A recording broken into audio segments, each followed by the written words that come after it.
Criterio. Una entrevista de Mix de Medios.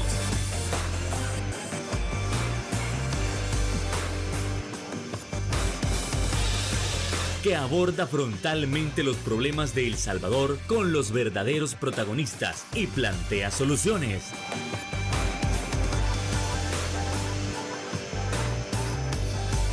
Criterios. Hola, ¿qué tal? Muy buenas noches, sean todos y cada uno de ustedes bienvenidos a un nuevo programa aquí en Criterios, en este 13 de marzo, como siempre es un honor, es un placer que usted nos acompañe para abordar esos puntos importantes, no solo a nivel nacional, sino también internacional. Y es que si nosotros nos vamos al plano internacional, mucha gente en estos años nos ha preguntado y también se ha preguntado a través de las redes sociales, mire, ¿por qué es tan importante un estado como Ucrania? ¿Qué lo hace tan importante para Rusia y qué lo hace importante para Estados Unidos? ¿Cuál fue la visión que Estados Unidos tenía sobre Ucrania con la administración Biden y cuál es la visión que ahora tiene con Donald Trump? Pero para poder abordar ese tema, para poder abordar la visión sobre por qué Ucrania es tan importante, esta noche contamos con nuestro invitado especial. Estamos hablando del analista político, sí, el coronel José Antonio Castillo. ¿Qué tal, coronel? Buenas noches. Buenas noches, Fernando. Buenas noches a toda la teleaudiencia. Bueno, aceptamos esta invitación. Creemos que tenemos algunos conocimientos básicos que podemos compartir. Y es importante conocer cómo la trayectoria y cómo el influjo geopolítico desde la Unión de Repúblicas Socialistas Soviéticas hasta llegar a la Rusia actual nos ha llevado a la situación de una guerra en Ucrania y el comportamiento de los Estados Unidos antes de Donald Trump y después de Donald Trump. Totalmente, así que muchísimas gracias, coronel, por aceptar la invitación. Vamos entrando entonces con ese primer punto, y es que hay que abordarlo históricamente.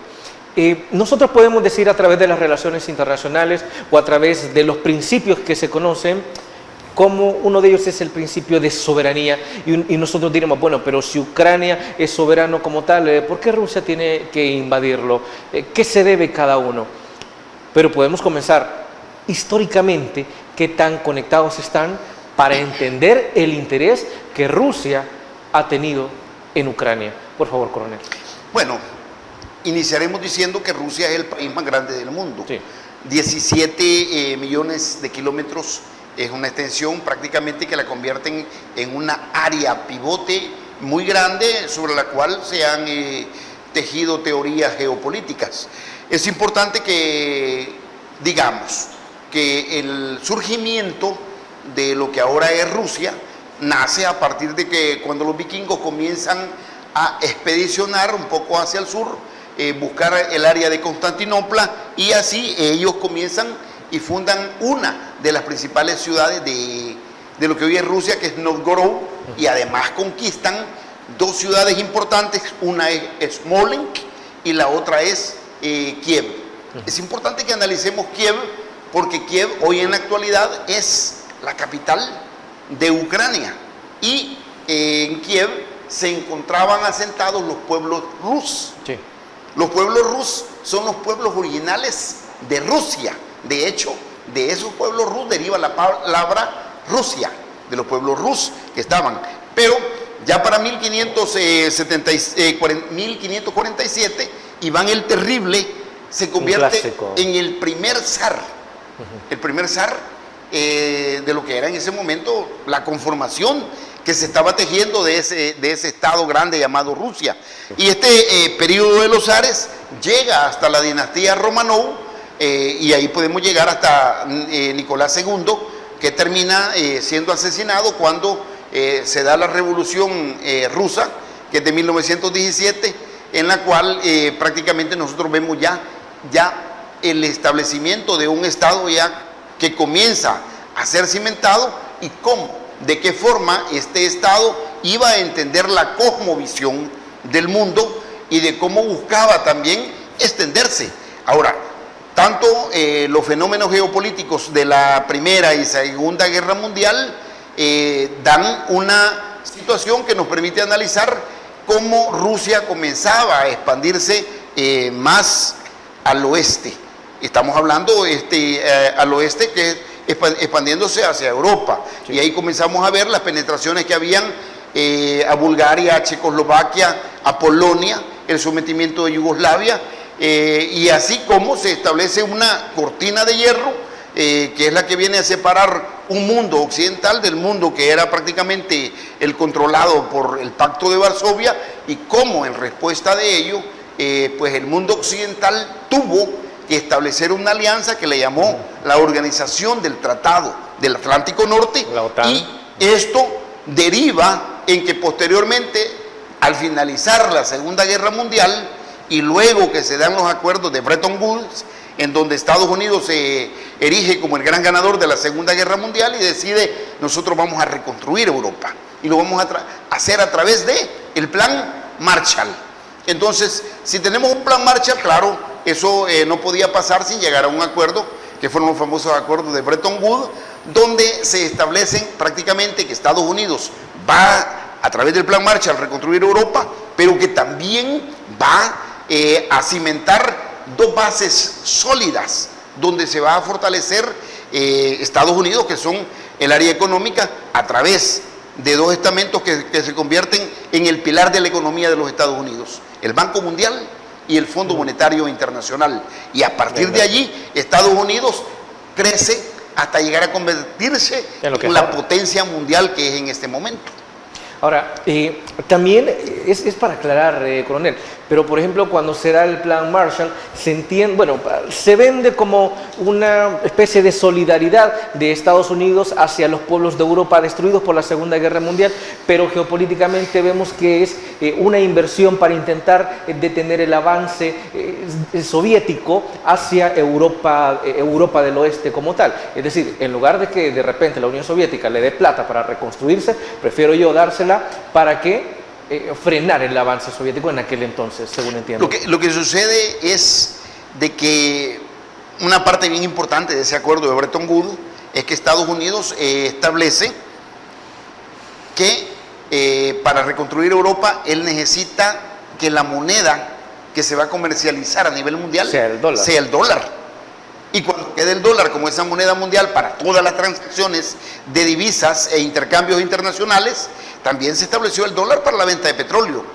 Y entonces, con todo esto, quien viene a quedar fortalecido en su economía es los Estados Unidos. Sí, claro. Que no obstante que a través del Plan Marshall iba a reconstruir Europa, el legado que le estaba dejando manejar la divisa internacional y la moneda oficial para comercializar todo en el futuro al dólar, eso erige a los Estados Unidos como una potencia con la cual no pudo contender al final económicamente la Unión Soviética, y al final es precisamente esa debilidad económica y esa proyección de la Unión Soviética de tratar de mantener los estados satélites lo que lo lleva hacia la caída. Al final no le queda otra más que a Mikhail Gorbachev establecer la salida que en ese momento tenía la Unión Soviética. ¿Y cuál era?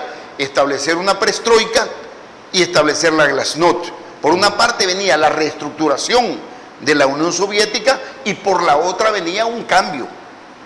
Una estaba hablando de que había que darle libertad a todos los países que conformaban la Unión de Repúblicas Socialistas Soviéticas para que eligieran su destino, sí. Y el otro era en el sentido de abdicar del comunismo internacional y abrirse hacia la democracia. Y esto es lo que nosotros vimos, cómo esto le permitió a Rusia tener otra relación con Europa. No obstante, esto se interrumpe con la llegada de Vladimir Putin, quien comienza a observar que prácticamente Rusia es un país que debía tener un destino mayor que el que estaba teniendo en ese momento, y comienza él, a través de una geopolítica impulsada por su principal asesor geopolítico, que es Alexander Dugin, a establecer una nueva forma de cosmovisión en la cual él prácticamente viene a retomar lo que era ya esa área pivote internacional conocida como el corazón de la Tierra. Bueno, y precisamente nosotros tenemos que abordar el punto de qué era Rusia antes de Vladimir Putin y qué es Rusia ya posterior a la llegada del presidente. Nos vamos primero a la pausa comercial. Regresamos en Criterios.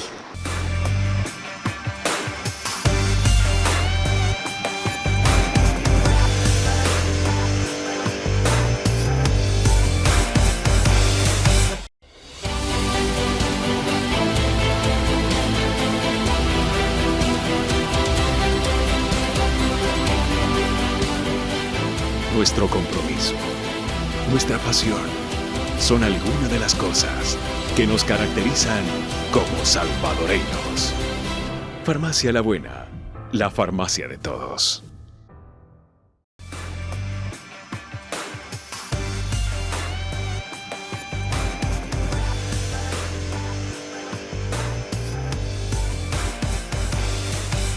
Muchísimas gracias por continuar con nosotros en este abordaje histórico de lo que ha sido la relación entre Rusia y Ucrania para poder entender el desarrollo del conflicto y posteriormente entender qué es lo que Estados Unidos tiene que ver en todo esto. Ahora bien, ya tenemos un contexto histórico de cómo nace Rusia, de cómo va evolucionando y ahora es necesario evaluar, bueno, ya tenemos una parte que era Rusia antes de la llegada de Vladimir Putin, y posteriormente en qué se convierte Rusia. Es más, de qué manera cambia la visión geopolítica de Rusia con la llegada de Putin.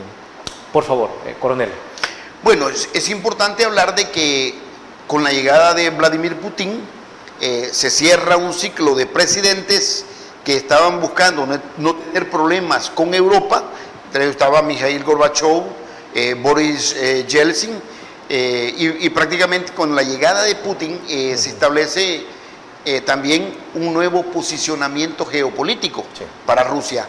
Ya no es más la comunidad de estados independientes, hoy es la Federación Rusa, Rusia llamada así como tal, y entonces comenzamos a ver cómo la geopolítica de un mundo multipolar, porque estamos hablando ya ahora de un mundo multipolar muy distinto al mundo bipolar que habíamos tenido en la confrontación ideológica este-oeste llamada Guerra Fría, y con el fin de la Guerra Fría se erigió un ganador de la Guerra Fría, Estados Unidos, y en ese momento Estados Unidos se convierte en la única potencia mundial, dando paso a un mundo unipolar. Pero con la llegada de Vladimir Putin y con el surgimiento de nuevas potencias económicas que comienzan a erigirse ya como China, como India, como Pakistán, entonces comenzamos a ver que se comienza a hablar ahora de un mundo multipolar y que sobre la base de este mundo multipolar, el estratega geopolítico de Rusia, que es Alexander Dugin, le plantea al presidente que Rusia tiene que volver a, ¿cómo se llama?, a conquistar todo lo que ha perdido o todo lo que entregó con el fin de la era soviética. Y es entonces cuando retoma Alexander Dugin el pensamiento geopolítico de Harold Mackinder, cuando habla del concepto del Herland, que es el corazón de la Tierra, que quien controle el corazón de la Tierra y que controle Europa va a controlar la isla mundial. Entonces, esto aunado al concepto que ya se tenía del choque de civilizaciones entre las civilizaciones telúricas, que son las civilizaciones de la Tierra, y las civilizaciones talasocráticas, que son las civilizaciones islas. Me suena algo que decía Samuel Huntington sobre el choque cultural y el choque de civilizaciones que vamos a tener en el mundo. Muy correcto. De esto habló Samuel Huntington en los libros que él expuso, la primera ola, la segunda ola, la tercera ola, del choque de civilizaciones. Y que este choque de civilizaciones al final tiene que dar un ganador en la historia, porque hay un destino manifiesto, que es que Rusia controle toda esa zona de lo que ahora es la Eurasia. Entonces, estas dos visiones geopolíticas, tanto la de Mackinder como la de Haushofer, vienen a asentar la cuarta teoría política de Alexander Dugin, y es porque Dugin considera a Rusia como una civilización telúrica, y en la cual prácticamente, fíjate que hay un libro, es este, que se llama Geopolítica del mundo multipolar, que es de Alexander Dugin, donde él traza prácticamente todo lo que va a ser el devenir de cómo Rusia debe recomponerse. Y para ello dice que para que Rusia logre, reorganizar el corazón de la Tierra, entonces debe hacerlo a través de ejes multipolares. Y así establece el eje Teherán, el eje Irán, el eje con China, que son ejes importantes para lograr los objetivos geopolíticos de Rusia. Y entonces le dice, para que Rusia vuelva a reorganizar el corazón de la Tierra, es necesario que conquiste objetivos políticos vitales. Y ahí le dice, Rusia tiene que tener acceso a objetivos geográficos vitales, que tienen que ver con puertos, que tienen que ver con mares y que tienen que ver con tierras especiales.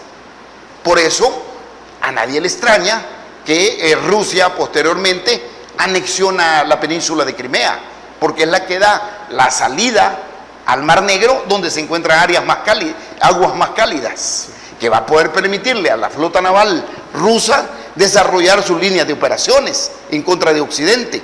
Por eso no es raro tampoco que Rusia se queda con el puerto más importante que se encuentra en Crimea, que es Sebastopol. Y por eso, en donde Rusia tenía a su buque insignia, que era el Moscow, hundido en la guerra hoy con Ucrania. Entonces, y que también Rusia debe tener acceso a tierras especiales, y estas tierras especiales, ¿dónde se encuentran? Las famosas tierras raras. Tierras raras, en Ucrania. El término de tierra rara es llamado así porque son tierras muy escasas.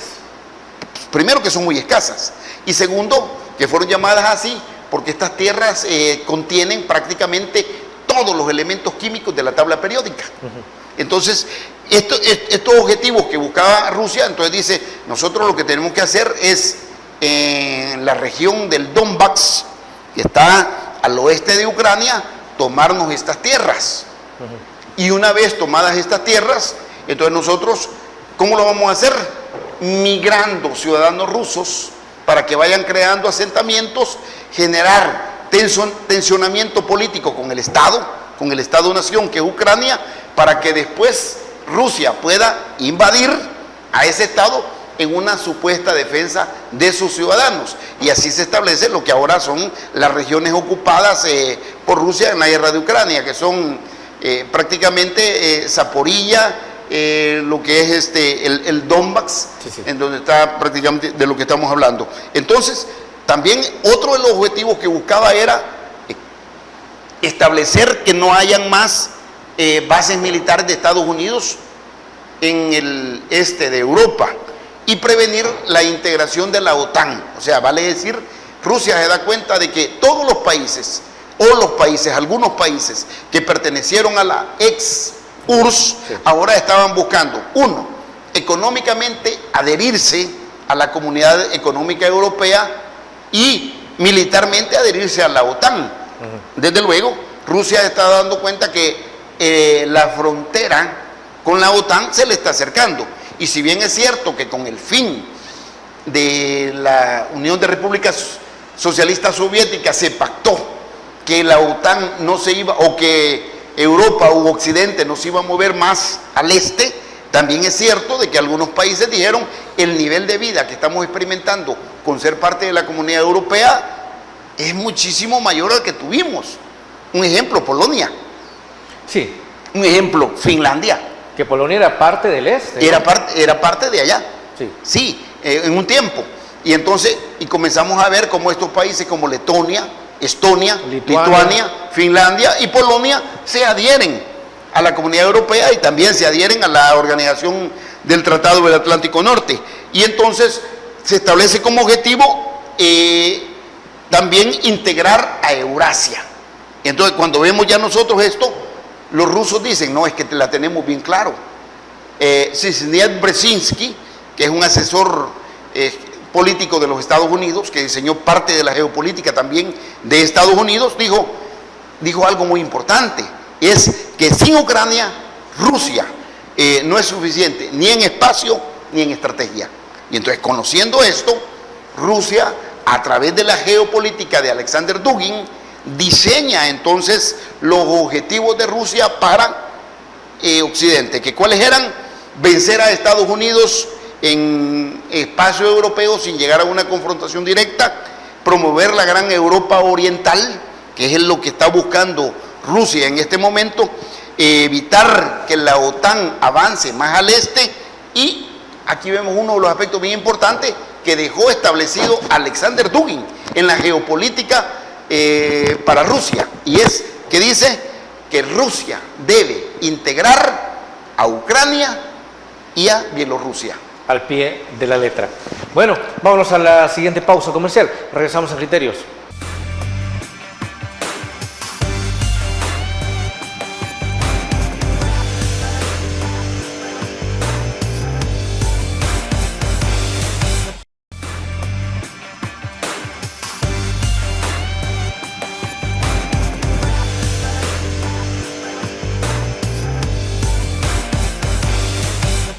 Gracias por continuar con nosotros en este análisis del contexto del enfrentamiento entre Rusia y Ucrania. Ahora bien, ya que se ha establecido lo que en su momento Alexander Dugin decía de geopolítica, de que Rusia debe integrar a Ucrania y a Bielorrusia, es decir, no lo está diciendo de hace un par de años, lo estableció desde hace bastante tiempo. Siendo así, parece bastante lógico lo que Rusia está haciendo y al pie de la letra. Pero aquí vamos a otro punto, que tiene que ver con la intervención de Estados Unidos en Ucrania.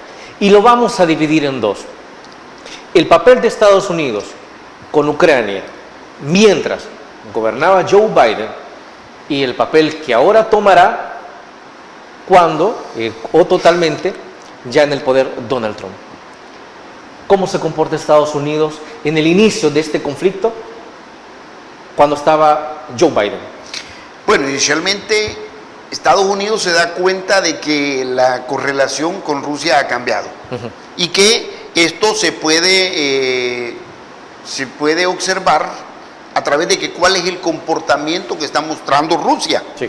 Recordemos que después de la desintegración de la ex-URSS y que Rusia se convirtió en un estado federado, luego Rusia, con la llegada de Putin, invade a un país que ya había logrado su independencia, que es Georgia. Luego invade también la península de Crimea en el año 2014. Ya sabemos por qué. Porque lo hace. Y luego Rusia promueve asentamientos de ciudadanos rusos en la frontera, en lo que es la región del Kursk, que es al este de Ucrania y más al occidente de Rusia, con el objeto de buscar una zona que es el Gran Donbass, en donde prácticamente va a buscar y precisamente las líneas de operaciones militares que Rusia desarrolló, buscaban quedarse con esos territorios para que posteriormente declarar los territorios de Rusia y ya no entregarlos. Entonces, cuando Estados Unidos ve que todo viene luego de la anexión de la península de Crimea, lo que viene es cuando en el año 2022 se da la invasión a Ucrania por parte de Rusia, que Rusia lo llamó en ese momento una operación militar especial que iba a desarrollarla en 72 horas.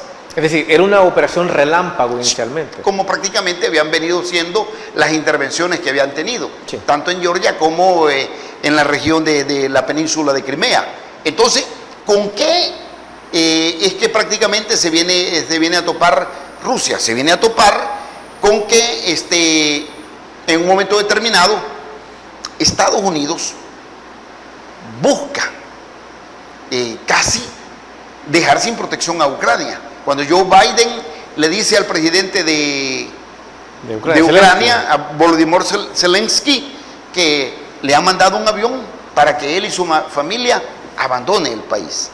Eso hubiese suponido la caída de Ucrania, porque la moral del pueblo ucraniano pues reside también en la visión del estadista que gobierne como presidente. En la fe que se tiene en el líder. Claro, en el líder. Y ese líder que dijo, no, yo no subo al avión, dijo. Yo me quedo y voy a morir por mi pueblo ucraniano acá. Y vamos a dar la guerra. Y entonces viene la familia de Zelensky y dice la esposa, no, yo tampoco si mi esposo no se va, yo tampoco me voy. Y eso crea un sentimiento de unidad nacional, y eso es lo que le hizo frente a los primeros años de la guerra en Ucrania, donde Ucrania todavía no había tenido todo el apoyo militar y tecnológico de Occidente. Pero es el momento en el cual Ucrania, recordemos que Ucrania no es un país tan así cualquiera, no. En Ucrania estaba la principal cantidad de armas nucleares que apuntaban contra Europa cuando la Unión Soviética era como tal. Entonces Ucrania sí ha tenido, a través de la historia, el reforzamiento de un ejército que pudo competir directamente con Rusia y que prácticamente pues lo ha llevado no solamente a que Ucrania se defienda en su territorio, sino que además Ucrania pueda desarrollar operaciones militares. El día de ayer Ucrania estaba lanzando 122 drones en contra de Moscú, la capital de Rusia. Y esto puede venir, como se llama, a afectar lo que en este momento se está debatiendo como el proceso de paz, pero ya vamos a llegar a ello. Sí. Ahora, esto hace ver también, y veamos si es cierto, que Estados Unidos tuvo una participación moderada, al margen, con Joe Biden, porque se decía, es que mire, Biden no es un líder estratégico para poder tratar de visualizar, observar o analizar la situación entre Ucrania y Rusia. Y antes de pasar a Donald Trump, vamos a terminar de evaluar esto. Joe Biden fue inteligente en su momento para visualizar el curso de la guerra de Ucrania y Rusia. Mire, Estados Unidos tenía bien claro, porque ellos conocen a través de la inteligencia militar, sí, a través del desarrollo del pensamiento geopolítico de los Estados Unidos, de la supremacía mundial y de la hegemonía mundial, cuál es el pensamiento geopolítico de Rusia. Ellos no desconocen. En este libro, que es la geopolítica del mundo multipolar, queda bien claro cómo Alexander Dugin se convierte en la voz que le habla al oído a Vladimir Putin sobre cómo debe reconstruir el corazón del Herland, ¿sí? Y cómo nos damos cuenta que en realidad por ahí venía la mano que mece la cuna. Entonces, cuando esto se da, pues Estados Unidos tiene bien claro que Rusia va a buscar quedarse no solamente con la parte de la península de Crimea. Los países fronterizos con Rusia, que son Polonia, Finlandia, Lituania, Estonia, Bielorrusia, saben de que al final Rusia va a avanzar más al oeste y va a terminar anexionándolos. Desde luego, en ese sentido, la política de los Estados Unidos, la política exterior de los Estados Unidos, buscaba frenar a través de la imposición de sanciones económicas a Rusia, a Moscú, que Rusia tuviese mayor actividad en la guerra, porque el debilitamiento económico, si no tienes una economía de guerra y no tienes una economía fuerte, no vas a poder desarrollar la empresa bélica. Entonces, esto lo que hace que Estados Unidos le permita tiempo. ¿Por qué? Porque Europa no estaba preparada para ir a una guerra. O sea, el presupuesto de mantenimiento de la OTAN prácticamente ha recaído en los Estados Unidos. Pero esto no solamente, esto es porque lo acordaron así desde el inicio. Y alguien puede decir, pero mira, todo lo que hemos gastado en mantener la seguridad de Europa, sí, pero todo lo que le generó a Estados Unidos el tratado, el acuerdo de Bretton Woods, a través del dólar, pues prácticamente le daba para eso y más. Viendo esto, nos trasladamos ahora a el mando de Donald Trump una vez llegado al poder. ¿Cómo cambia? ¿Por qué últimamente escuchamos más de la intervención o la negociación de Estados Unidos con Ucrania? Pero no estamos escuchando, o tal vez sí, ¿con quién se está negociando más? ¿Donald Trump está negociando con Vladimir Putin o le interesa más negociar con Zelensky? ¿Cómo cambia la visión de Estados Unidos con la llegada de Trump y para evaluar el curso de la guerra? Bueno, cuando llega Donald Trump, una de las promesas de campaña o de las cosas que habló durante su campaña fue que iba a ponerle fin al conflicto en Ucrania y que lo iba a hacer de una forma rápida. La realidad es que esto no va a ser posible. Sí, ese es el discurso. Ese es un discurso que se topa con una realidad. Y la realidad es que existe la aspiración de un pueblo, de un país, de un Estado, por mantener su soberanía y recuperar todas las regiones ocupadas. Y existe todo el interés de Rusia por anexionar estos territorios, porque quedándose con Ucrania, Rusia queda en una mejor posición geoestratégica en relación con Europa en caso de llegar a un eventual e indetenible Tercera Guerra Mundial. Si es que, el mundo se encamina hacia la Tercera Guerra Mundial. Es indetenible. Lo que está pausando en este momento la Tercera Guerra Mundial es que Europa no está preparada para la Tercera Guerra Mundial militarmente y económicamente. Y que Rusia ha quedado expuesta, las vísceras de Rusia, de que el gran ejército que tenía no era la gran cosa, ni que el armamento que tenía no era lo mejor. De manera tal de que todo prácticamente la guerra en Ucrania ha obligado a los rusos a que no pueden volar sobre el territorio ucraniano sin que Ucrania derribara a los aviones de quinta generación, por ejemplo, ¿sí? Y entonces, cuando vemos esta nueva realidad geopolítica, entonces, para Donald Trump decir, no, yo voy a ponerle fin a la guerra, ¿pero cómo? Bueno, obligando al presidente Zelensky a que ceda los territorios ocupados y luego, en un acuerdo con Rusia, Estados Unidos se va a quedar con la riqueza de Ucrania. Igual sale perdiendo Ucrania. Por supuesto que sí, porque la parte rica en minerales, en tierras raras, están en las regiones ocupadas. Y la parte centro a occidente de Ucrania son las tierras agrícolas. ¿Sí? Entonces, viene entonces una forma de querer, ¿cómo se llama?, imponer las condiciones a Ucrania, sobre pretexto de que le han entregado una gran cantidad de ayuda militar. Pero no nos olvidemos que Ucrania ha sido también el muro de contención en el cual ha detenido prácticamente el avance de Rusia hacia Europa, porque eso es indetenible, viene para acá. Eso está diseñado acá en la geopolítica de un mundo multipolar escrito por Alexander Dugin, y donde él dice, uno de los puntales para recomponer el corazón de el Herland de Eurasia es reconstruir Rusia, y no lo vamos a hacer sin que tengamos tomados estos territorios, para después continuar más adelante con los ejes multipolares de los cuales hablaba, que era el eje Teherán, el eje con la India, el eje con China, el eje con Corea del Norte. Y entonces, ¿a qué nos lleva esto al final? Nos va a llevar a un enfrentamiento militar global que por el momento simplemente está pausado. Entonces, ceder las tierras o ceder el territorio a Rusia va a hacer algo que estratégicamente le va a dar la pausa a la guerra y probablemente se logre un acuerdo, porque por el momento esa famosa reunión que vimos en el Salón Oval de la Casa Blanca, sí, en el cual prácticamente al estilo muy colonialista se le trató de imponer condiciones a un presidente que supo mostrar mucha valentía, al final va a tener que ceder.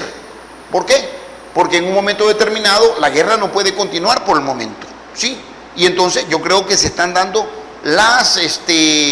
los acercamientos para poder tanto Rusia tenga que aguantarse, que solamente se queda con esa parte conquistada y se pone un alto al fuego por 30 días, y Ucrania tiene que perder no solamente ya lo que había perdido en la anexión de la península de Crimea en el 2014, del principal ciudad de Sebastopol, sino que además va a tener que perder toda esa región del Donbass, en donde estaban las 4 importantes ciudades conquistadas.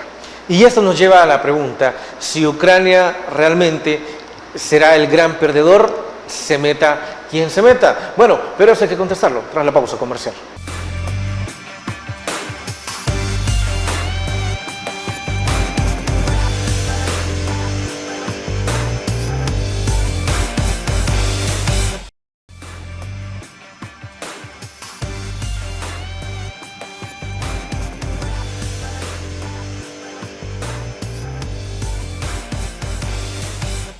Ahora, tal cual como cerramos en el bloque anterior, es necesario analizar si Ucrania al final se mete a Estados Unidos o no se meta, es el gran perdedor de todo esto, porque al final va a tener que ceder sus territorios a Rusia y también tendrá que cederle sus tierras raras o sus recursos como tal a Estados Unidos. No hay otra salida, coronel. No, lo que pasa es de que todo esto pasa por la visión de la geopolítica diseñada para Rusia. Es que lo que Alexander Dugin le dice a Putin es, esto es lo que tenés que hacer si querés reconstruir el corazón de lo que Mackinder consideraba el Herland. Sí, sí. Entonces, si él quiere hacer eso, tú tienes que seguir estos pasos. Y de hecho, el conflicto de la guerra en Ucrania demostró que prácticamente, incluso, y aunque Ucrania lo negó, el auto que iba a abordar Alexander Dugin en el 2022 explotó y ahí murió la hija de él, Daira Dugin, que era una periodista rusa que promovía la guerra y la invasión de Rusia a Ucrania. Entonces, ¿qué va a pasar? ¿Va a, cómo se llama, a desistir Rusia en su intento? No, no va a desistir. ¿Por qué? Porque al final existe un destino manifiesto que es de que este Estado controle prácticamente todo lo que es la gran zona de la Eurasia y que controlando esto pueda controlar todo el mundo. Y entonces, controlando el mundo, claro, esto pasa por lo que decía Haushofer, hay un choque de civilizaciones. Las civilizaciones telúricas y las civilizaciones talasocráticas. Ya explicamos que era prácticamente el choque de civilizaciones entre las civilizaciones de tierra con las civilizaciones del mar, o como lo expresaba en otro tiempo, esa lucha que se dio entre Roma y Cartago, sí. La tierra contra mar. Pues bien, entonces, ¿qué es a lo que estamos llegando? ¿Cómo Estados Unidos debe analizar la relación que tiene en este momento con Rusia? ¿Cómo lo está viendo? ¿Y cómo lo está viendo el pueblo de los Estados Unidos? ¿Y cómo está viendo la situación a la que está llevando Estados Unidos al calificar a Zelensky de como el que había iniciado la guerra?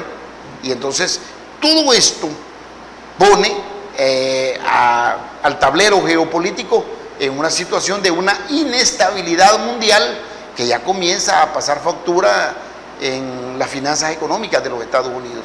Desde luego, y ahora estamos hablando de cómo Donald Trump comienza a llevar el curso de la guerra y muchos se preguntarán, mire, pero ¿por qué dialoga directamente con Zelensky, pero con Putin es meramente por teléfono? ¿No se ve algo así como, miren, necesitamos una reunión entre ellos dos? Pero dejando eso de lado, las cosas que Estados Unidos está haciendo actualmente lo ponen en un mismo nivel o superior al de Rusia, o está haciendo una política exterior pésima que, al contrario de beneficiarlo, le podría dejar el camino libre a Rusia para que avance con sus objetivos geopolíticos. Bueno, cuando Estados Unidos tiene, tras el fin de la Guerra Fría, la victoria, diseña un mundo unipolar, donde en ese momento lo más importante era establecer para el continente americano una gran área de libre comercio, que cuando esto no se puede dar de esta forma grande así, se establecen los tratados de libre comercio más pequeños y con cada país. Pero ahora estamos ante un mundo multipolar, donde no podemos negar que hay actores geopolíticos importantes que pueden en un momento determinado decirle a los Estados Unidos, aquí estamos. Los emergentes. Los países emergentes, potencias emergentes, que buscan disputarle la supremacía mundial y la hegemonía mundial a los Estados Unidos. Sabemos que es China. Y es uno de los ejes que Dugin establece, el eje multipolar con China. Entonces, China le acaba de decir a Estados Unidos, mire, si usted quiere con nosotros una guerra comercial de aranceles, la va a tener. O si quiere cualquier tipo de guerra, la va a tener. Primera vez en la historia que China expresa un desafío muy claro para los Estados Unidos en esos términos. Y entonces lo que nosotros vamos a ver es entonces cómo Estados Unidos tiene que recuperar esos lazos con Europa, porque Estados Unidos no puede darse el lujo de derribar puentes por los cuales posteriormente tenga que transitar. A ver, Estados Unidos está cometiendo muchos más errores a nivel internacional de los que ya había cometido antes. Es decir, de repente y cuando algún día se vaya Trump, el siguiente presidente que venga, suponiendo que nada cambie constitucionalmente en Estados Unidos, le va a tocar lidiar con los errores, bueno, con las consecuencias de los errores actuales.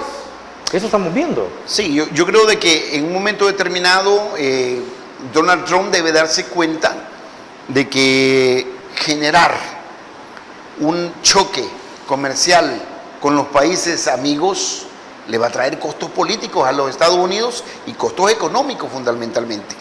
Bueno, de hecho, la bolsa de valores de los Estados Unidos se ha derrumbado y esto conlleva que el afectado con el derrumbe de la bolsa de valores al final es el ciudadano estadounidense que cotiza, que tiene ingresado su seguridad social y que descansa en la seguridad de un Estado que tenga una economía fuerte.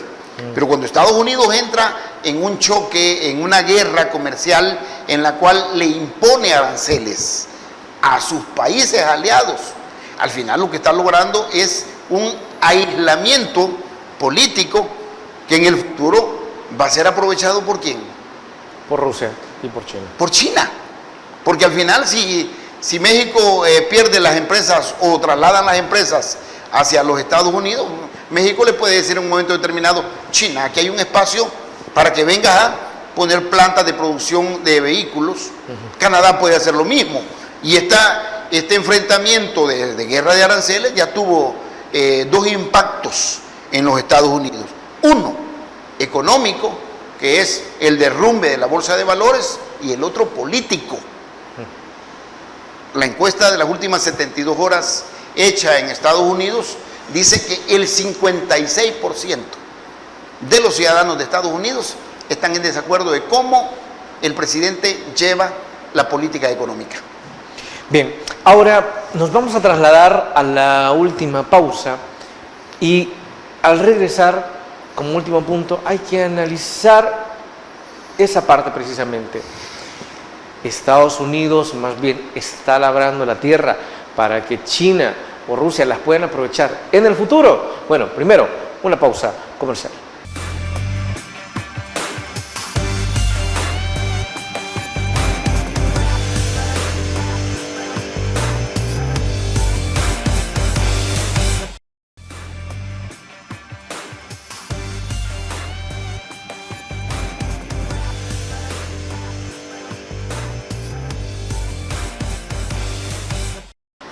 Finalmente, un punto importante que hay que abordar a nivel internacional y a nivel geopolítico es saber si Estados Unidos, al ponerle aranceles a quienes históricamente han sido sus aliados, esto es dejarle el camino para que China o Rusia pueden aprovechar y acercarse a estos estados. No olvidemos en primer punto que cuando se entra al siglo XXI, Estados Unidos ya no ve a América Latina como un punto fuerte, sino que traslada sus ojos hacia Medio Oriente. ¿Quién aprovecha esa desatención? China. Y China comienza a introducirse en los estados de América Latina. Pero al establecerle aranceles a lo que se le ponga enfrente, y también hablando de Canadá, no es permitirle a China que fortalezca las relaciones con estos estados. Por favor, coronel. Ya desde antes que se estuviesen dando todos estos conflictos internacionales, China suponía una gran amenaza para la seguridad nacional de los Estados Unidos, tanto políticamente, tanto militarmente y tanto económicamente. Entonces, ahora, cuando se da un tensionamiento de las relaciones de los Estados Unidos con la mayoría de países aliados de Europa, sin que entremos al abordaje de cómo Europa ha conducido el destino de Europa, yo creo que esto prácticamente puede suponer graves riesgos para los Estados Unidos, porque ahorita en este momento se está hablando en Estados Unidos de algo que ni siquiera se vislumbraba antes de la llegada de Donald Trump, y es que Estados Unidos puede entrar en recesión. Es cierto, hace poco se comenzó a hablar de eso. Ok, ¿y qué significa que un país entre en una recesión? Que detenga su economía. Que se detiene la economía, pero no solamente se ralentiza, sino que recuperar los márgenes, los volúmenes de actividad económica que se tienen no es algo que es de la noche a la mañana. Caer la economía es muy rápido, recuperar la economía lleva mucho tiempo. Y entonces esto pues supone que en Estados Unidos va a haber una recomposición futura, y probablemente en 2 años vamos a tener elecciones al Senado, y muy probablemente el mapa político se vuelva a mover. Pero eso no permitiría al final que China alcance económicamente a Estados Unidos. Si Estados Unidos va frenando su avance económico, pero China no lo hace, no permitiría a China posicionarse como la nueva potencia. O sea, ya es una potencia económica, pero dejarla sola en la cima como número 1. Es una realidad que tarde o temprano Estados Unidos va a tener que enfrentarse, ya no solamente en el ámbito económico, ya no solamente en el ámbito político ni geopolítico a China ni Rusia, sino que más adelante muy probablemente se tenga que ver el escenario militar. ¿Y cómo queda entonces en este momento la seguridad en la cual descansaba Europa? Sí, precisamente Europa dijo, ok, tú Estados Unidos quieres hacer pisto con el dólar, cuídanos la zona interior de Europa de la amenaza que tenemos. Ahora Europa se está dando cuenta de que ha llegado un presidente de que muy probablemente no pueda cumplir el artículo número 5 de la OTAN, que es aquel que dice que en caso de que un país miembro de la OTAN sea agredido por una potencia extranjera, todos van a entrar a defenderlo. Muy probablemente eso está en riesgo. ¿Y cómo queda entonces la seguridad y la defensa interior de Taiwán? ¿Cómo lo está viendo con los ejercicios militares que cada vez están más próximos a la isla de Taiwán? Sí. Entonces, todo esto es parte de lo que Estados Unidos debe lidiar, y precisamente el hecho de mantener o querer mantener la supremacía mundial y ejercer la hegemonía mundial tiene costos muy altísimos. Y sumamente caros. Bueno, se nos ha terminado el tiempo. Coronel Castillo, ha sido un verdadero placer haberlo tenido con nosotros esta noche para el abordaje geopolítico de lo que está sucediendo con los actores internacionales más importantes de los últimos años, como lo son Rusia, Ucrania y Estados Unidos, y qué es lo que podemos ver a futuro. Así que esperamos tenerlo próximamente, coronel. Muchas gracias, Luis Fernando, y gracias a todos los televidentes que han estado pues atentos a la señal, y podamos en el futuro volver a tener la oportunidad de hablar de estos temas, no solo de la política exterior, sino también de algo muy importante que es la política nacional. Desde luego, una ponencia magistral ha sido esta noche. Muchas gracias. Amigos, amigas televidentes, gracias por habernos sintonizado una vez más. Recuerde, el criterio más importante en todo aspecto lo tiene usted. Que descanse. Feliz noche. Criterio. Una entrevista de Mix de Medios.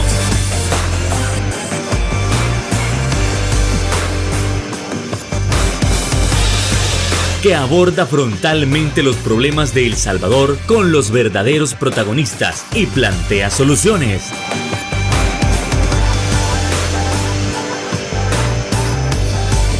Criterios